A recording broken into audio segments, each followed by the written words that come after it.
ഇന്നത്തെ യാത്ര നെല്ലിയാമ്പതിയിലേക്കാണ്. ഞാൻ അടുപ്പിച്ചടുപ്പിച്ച് നടത്തിയ നെല്ലിയാമ്പതി യാത്രകളുടെ എല്ലാ ഫൂട്ടേജും കൂടെ കൂട്ടിച്ചേർത്തിട്ടുള്ളൊരു വീഡിയോ ആണിത്. പലതവണ നെല്ലിയാമ്പതി വന്നിട്ടുണ്ടെങ്കിലും ഞാൻ ആദ്യമായിട്ടാണ് ജീപ്പ് ട്രക്കിംഗ് ചെയ്യുന്നത്. അതുകൊണ്ട് തന്നെ ഈ വീഡിയോ മുഴുവൻ ജീപ്പ് ട്രക്കിങ്ങിൻ്റെ വിശേഷങ്ങളും അതിൻ്റെ കാഴ്ചകളുമാണ്. അതുപോലെ തന്നെ ഞാൻ ആദ്യമായിട്ടാണ് ഇത്ര അടുത്ത് കാട്ടാനകളെയും കാട്ടുപോത്തിനെയൊക്കെ കാണുന്നത്. അതുകൊണ്ട് അവരുടെ വിശേഷങ്ങളും ഈ യാത്രയിൽ നമ്മളോടൊപ്പം ഉണ്ട്. അപ്പോൾ നമുക്ക് നേരെ വീഡിയോയിലേക്ക് പോവാം. നമ്മളങ്ങനെ ചെക്ക് പോസ്റ്റിലെത്തി വണ്ടി നമ്പർ കൊടുക്കാൻ വേണ്ടി വെയിറ്റ് ചെയ്യണം. ഇന്ന് കുറേ റൈഡേഴ്സ് ഉണ്ട് കേട്ടോ. ഇവിടെ നിന്ന് രാവിലെ 7 മണി മുതൽ 3 മണി വരെയാണ് കയറ്റി വിടുന്ന സമയം. വൈകുന്നേരം 5 മണിയൊക്കെ ആകുമ്പോഴത്തേക്ക് തിരിച്ചിറങ്ങണം എന്നാണ് ഫോറസ്റ്റ് ഓഫീസർ പറഞ്ഞത്. നെല്ലിയാമ്പതിയിൽ സ്റ്റേ എടുക്കുന്ന ആൾക്കാരാണെങ്കിൽ 5 മണി ആയാലും റിസോർട്ടിൻ്റെ പേരും ഡീറ്റെയിൽസൊക്കെ കൊടുത്താൽ ഇവിടുന്ന് കയറ്റി വിടാറുണ്ട്. യാത്രക്കാർ പുറത്തേക്ക് വലിച്ചെറിയുന്ന ഫുഡ് വേസ്റ്റ് നോക്കിയിരിക്കുകയാണ് കുരങ്ങന്മാർ. ഡോൺ ഫീഡ് എന്ന ബോർഡ് ഉണ്ടെങ്കിൽ പോലും ഇന്നും നമ്മൾ ഈ ആചാരം തുടരുന്നു എന്നുള്ളതാണ് സത്യം. അവിടെ നമ്മൾ നേരെ വണ്ടി എടുത്തു പോകുന്നത്. ശരിക്കും മൺസൂൺ കാലത്താണ് നെല്ലിയാമ്പതി കൂടുതൽ ഭംഗിയെന്നാണ് എനിക്ക് തോന്നിയിട്ടുള്ളത്. മഴക്കാലത്ത് എവിടെ നോക്കിയാലും ഇതേപോലെയുള്ള വെള്ളച്ചാട്ടങ്ങളാണ്. ഇതുപോലത്തെ ചെറുതും വലുതുമായിട്ട് കുറേ എണ്ണം നമ്മൾ ഈ മൺസൂൺ കാലത്ത് യാത്ര ചെയ്യുമ്പോൾ കാണാം.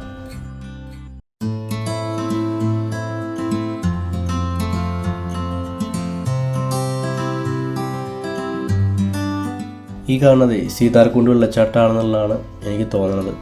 ഇപ്പോൾ ഈ ഭാഗത്തേക്കൊന്നും പോകാൻ പറ്റില്ല. ഇങ്ങോട്ടുള്ള വഴികളൊക്കെ താൽക്കാലികമായിട്ട് ക്ലോസ് ചെയ്തിട്ടുണ്ടായിരുന്നു എന്നാണ് അവിടെ നാട്ടുകാരൻ പറഞ്ഞത്.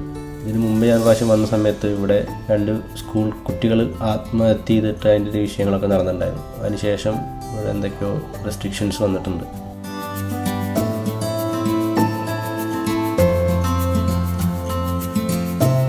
നമ്മൾ ഈ വിഷ്വൽസൊക്കെ ഷൂട്ട് ചെയ്യുന്നത് ഫ്യൂജിയുടെ XT5 എന്ന് പറഞ്ഞ ക്യാമറയിലാണ്. അതുപോലെ തന്നെ 35mm 1.4 ലെൻസ് ഇട്ടാണ് ഷൂട്ട് ചെയ്യുന്നത്.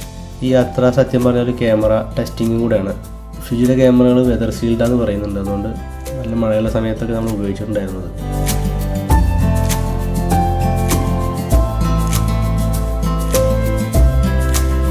മുഴുവൻ ഫുട്ടേജും ഫ്യൂജിയിൽ ഷൂട്ട് ചെയ്തതല്ല. ഇതിൽ GoPro ഉപയോഗിച്ചിട്ടുണ്ട്, iPhone ഉപയോഗിച്ചിട്ടുണ്ട്, സോണിയുടെ 7R3 ക്യാമറ ഉപയോഗിച്ചിട്ടുണ്ട്.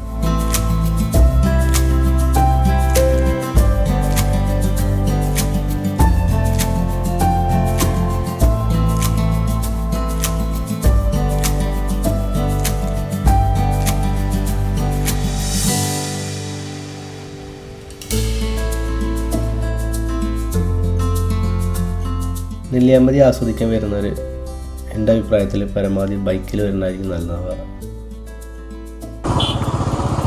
പക്ഷേ ഇങ്ങനെ ധൃതി കൂട്ടി ഈ ചേട്ടന്മാർ ചെയ്യണ പോലെ യാത്ര ചെയ്യാതിരിക്കുക എന്നുള്ളതാണ് ഇങ്ങനെയുള്ള റൂട്ടുകളിൽ വരുമ്പോൾ ചെയ്യേണ്ടത്. ഇത് മറ്റുള്ള യാത്രക്കാർക്ക് പോലും ബുദ്ധിമുട്ടാണ്. നെല്ലിയാമ്പതിയിലേക്ക് വരുമ്പോഴത്തെ ആദ്യത്തെ വ്യൂ പോയിൻ്റാണ്. ഇവിടെ നോക്കിയാൽ നമുക്ക് പോത്തുണ്ടി ഡാമിൻ്റെ ഭാഗങ്ങളൊക്കെ കാണാം. ആ ഡാമിൻ്റെ സൈഡിൽ കൂടെയുള്ള റോട്ടിൽ കൂടെയാണ് നമ്മൾ നെല്ലിയാമ്പതിയിലേക്ക് കയറിയത്. ഫസ്റ്റ് വ്യൂ പോയിന്റ് വന്നപ്പോൾ തന്നെ നമുക്കൊരു മാൻകുഞ്ഞിനെ കാണാൻ പറ്റി. അവൻ താഴത്ത് നിന്നിട്ട് പുല്ലുന്നുകൊണ്ടിരിക്കുകയായിരുന്നു. പെട്ടെന്നൊരു ചിറകടി ശബ്ദം കേട്ട് തിരിഞ്ഞു നോക്കിയപ്പോഴാണ് വേഴാമ്പലിനെ കണ്ടത്. 2 വേഴാമ്പൽ അടുത്ത മരത്തിലേക്ക് പാറിപ്പോയിരുന്നു. പക്ഷെ നമുക്ക് ക്യാമറയിൽ എടുക്കാൻ പറ്റാത്ത രീതിയിൽ ഒരു മരത്തിൻ്റെ ബാക്ക് സൈഡിലായിട്ടാണ് അവർ ഇരിക്കുന്നത്. ഇനി നമ്മൾ പോകുന്നത് കേശവപ്പാറയിലേക്കാണ്. അവിടെ നിന്നാണ് ജീപ്പ് സഫാരി സ്റ്റാർട്ട് ചെയ്യുന്നത്.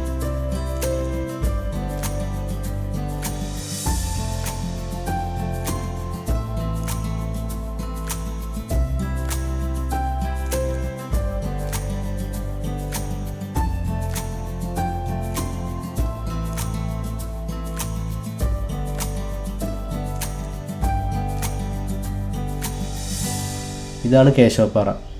ഇവിടെയാണ് വ്യൂ പോയിന്റിലേക്കുള്ള ടിക്കറ്റ് കൗണ്ടറൊക്കെ ഉള്ളത്. ഇവിടെ നിന്നാണ് നമ്മൾ ജീപ്പ് സഫാരി സ്റ്റാർട്ട് ചെയ്യണത്. അപ്പോൾ നമ്മൾ രവി എന്ന് പറഞ്ഞൊരു ഫ്രണ്ടിൻ്റെ ജീപ്പിലാണ് പോകുന്നത്. ഞാൻ ഇവിടെ വന്ന് പരിചയപ്പെട്ട ആളാണ്. രവിയെ ഫോണിൽ വിളിച്ച സമയത്ത് ഒരു 10 മിനിറ്റ് വഴുകും വെയിറ്റ് ചെയ്യാൻ വേണ്ടി പറഞ്ഞു. അപ്പോൾ ആ സമയം കൊണ്ട് നമ്മൾ ചായ കുടിച്ച് നടക്കുമ്പോഴാണ് ചായച്ചെടിയിൽ പൂവ് കാണുന്നത്. ഞാൻ ആദ്യമായിട്ടാണ് ഈ പൂവ് കാണുന്നത്. അങ്ങനെ രവി വണ്ടിയുമായിട്ട് വന്നു. നമ്മൾ യാത്ര സ്റ്റാർട്ട് ചെയ്തു. കയറി വരുമ്പോൾ തന്നെ ചെക്ക് പോസ്റ്റ് ഉണ്ട്. ചെക്ക് പോസ്റ്റിൽ ജീപ്പിന് 100 രൂപയും ഒരാൾക്ക് 50 രൂപയും വെച്ചാണ് ചാർജ് ചെയ്യുന്നത്. ഇപ്പോൾ ആ റേറ്റിൽ മാറ്റം വന്നിട്ടുണ്ട്. പുതിയ റേറ്റ് ആയിട്ടുണ്ടെന്നൊക്കെ കഴിഞ്ഞ ദിവസം ഞാൻ രവിയെ വിളിച്ചപ്പോൾ പറയണ്ടായി.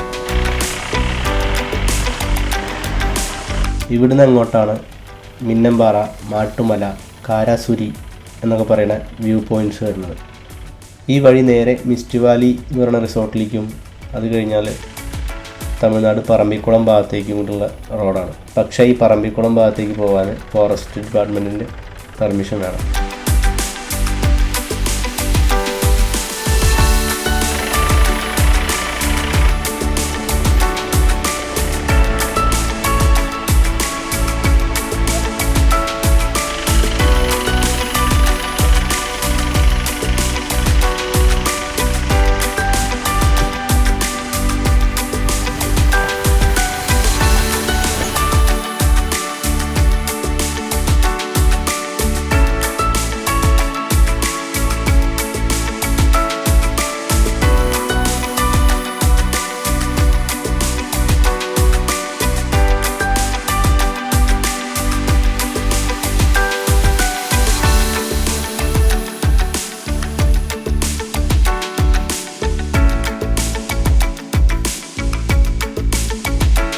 ഇതിവിടുത്തെ തേയിലത്തോട്ടങ്ങളിൽ ജോലി ചെയ്യുന്ന ആൾക്കാർ താമസിക്കുന്ന വീടുകളാണ്. പക്ഷേ ഇതിലിപ്പോൾ 1-2 വീടുകളിൽ മാത്രമേ ആൾക്കാർ താമസിക്കുന്നുള്ളൂ എന്നുള്ളതാണ് രവി പറഞ്ഞത്.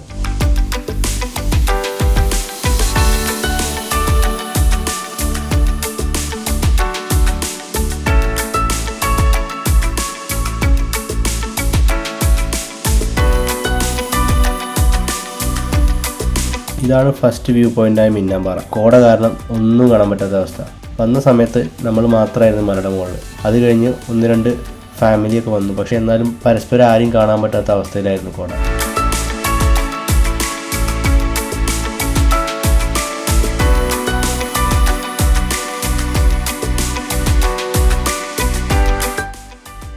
ഈ ട്രിപ്പ് കഴിഞ്ഞ് 2 ദിവസം കഴിഞ്ഞ് ഞാൻ വീണ്ടും വന്നിട്ടുണ്ടായിരുന്നു.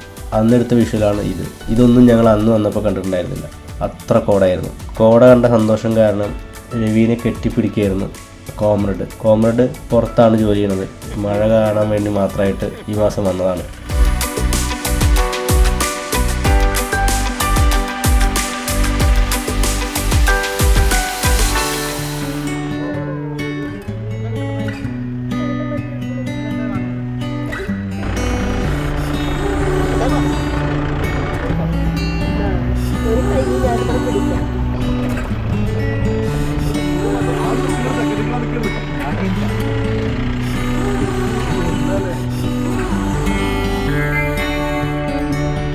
എന്റെ പെണ്ണ് വന്നിട്ട് ഇവിടെ മഴ വിചാരിക്കുന്നില്ല സംഭവം.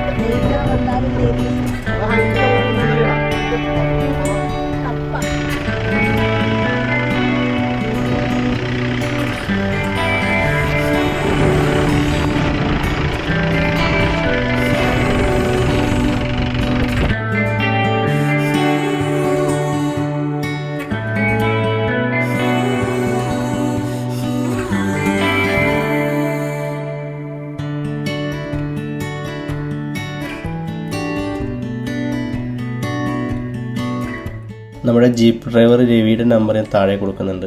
ആർക്കെങ്കിലും വേണമെങ്കിൽ അദ്ദേഹത്തെ ബന്ധപ്പെടാം. ആൾ കിടൊരു മനുഷ്യനാണ്. ഫാമിലി ആയിട്ടൊക്കെ വരുന്നവർക്ക് പറ്റിയ ആളാണ്. അപ്പോൾ പുള്ളിയെ വിളിക്കാൻ വേണ്ടവർക്ക്.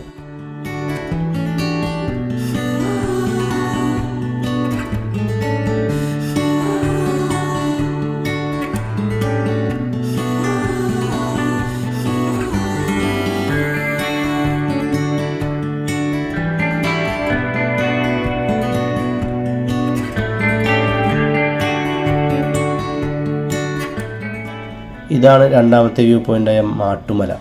ഇവിടെയും വന്ന സമയത്ത് ഇതന്നെയായിരുന്നു അവസ്ഥ. ഒന്നും കാണാൻ വയ്യാത്ത അത്രയും കോട പോകുന്ന ഗ്യാപ്പിലെടുത്ത വിഷ്വൽസാണ് ഇതൊക്കെ.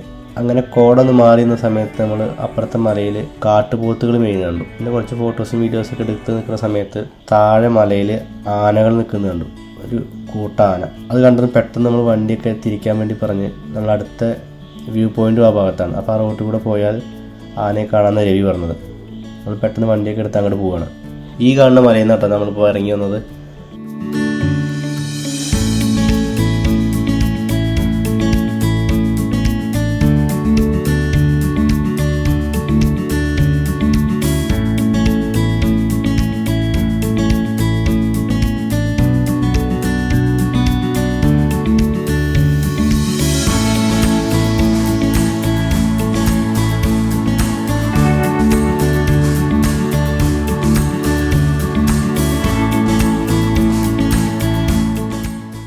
അങ്ങനെ പെട്ടെന്ന് ക്യാമറയൊക്കെ എടുത്ത് പുറത്തേക്ക് ചാടി ആനയുടെ വിഷ്വൽസ് കുറച്ചെടുത്തു. നമ്മൾ ഈ നിൽക്കുന്ന റോട്ടിൽ കൂടെ തന്നെയാണ് ആനകൾ തിരിച്ച് കാട്ടിലേക്ക് ഇറങ്ങുക എന്നുള്ളതാണ് രവി പറഞ്ഞത്. അതുകൊണ്ട് പെട്ടെന്ന് എടുത്തോളാൻ പറഞ്ഞു. ചിലപ്പോൾ അവർ പെട്ടെന്ന് ഇറങ്ങി വരാൻ ചാൻസ് ഉണ്ടെന്ന് പറഞ്ഞു.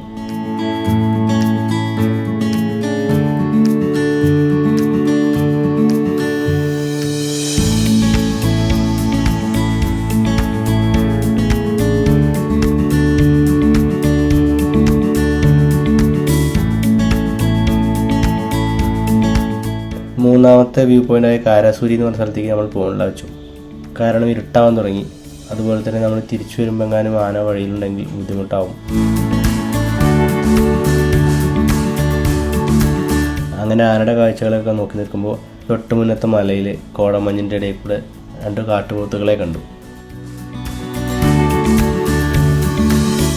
ആനകൾ ഇറങ്ങിക്കൊണ്ടിരിക്കുകയായിരുന്നു താഴത്തേക്ക്. അതുകൊണ്ട് നമ്മൾ പെട്ടെന്ന് വണ്ടിയൊക്കെ തിരിച്ച് പെട്ടെന്ന് വണ്ടി കയറി വണ്ടി താഴത്തേക്ക് ഇറക്കാൻ തുടങ്ങി. ഇറങ്ങിയ സമയത്ത് നല്ലൊരു മഴയും കിട്ടി, അതുപോലെ തന്നെ കോടയും വരാൻ തുടങ്ങി.